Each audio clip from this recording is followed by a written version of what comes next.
আসসালামু আলাইকুম। আমার আজকের রেসিপি হচ্ছে কিমা করল্লা। কিমা করল্লা অনেক মজাদার একটি রেসিপি। এটি হচ্ছে একটি পাকিস্তানি রেসিপি। করল্লাকে পাতলা পাতলা করে কেটে লবণ দিয়ে 10 মিনিট ভিজিয়ে রাখবো। 10 মিনিট পরে ভালো করে ধুয়ে চিপে তেলে দিয়ে দিব। লবণ ছাড়া করল্লাটাকে ভালো করে ভেজে নেব। ভাজা হয়ে গেলে তুলে নেব। এরপরে 1 কাপ পেঁয়াজ কুচি দিয়ে একটু ভেজে নেব। এরপর কিমাগুলো দিয়ে দেব।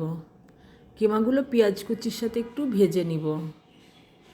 লবণ, আদা রসুন বাটা দিয়ে ভালো করে কষিয়ে নেব।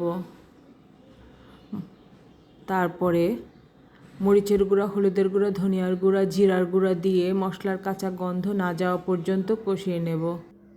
1 চা চামচ কাশ্মীরি মরিচের গুঁড়ো দিয়ে আরও একটু ভেজে 1/2 কাপ পানি দিয়ে ঢেকে দিব।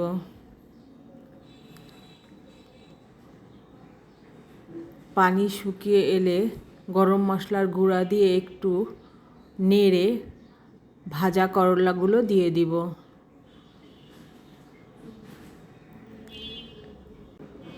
পানি শুকিয়ে ভাজা ভাজা হয়ে গেলে কাঁচামরিচ কুচি, ভাজা জিরার গুঁড়ো দিয়ে একটু ভাজা ভাজা হলে নামিয়ে পরিবেশন করব। অসাধারণ মজার এই কিমা করলা সকলে একবার খেয়ে দেখবেন। ইনশাআল্লাহ আপনাদের অনেক ভালো লাগবে। আল্লাহ হাফেজ।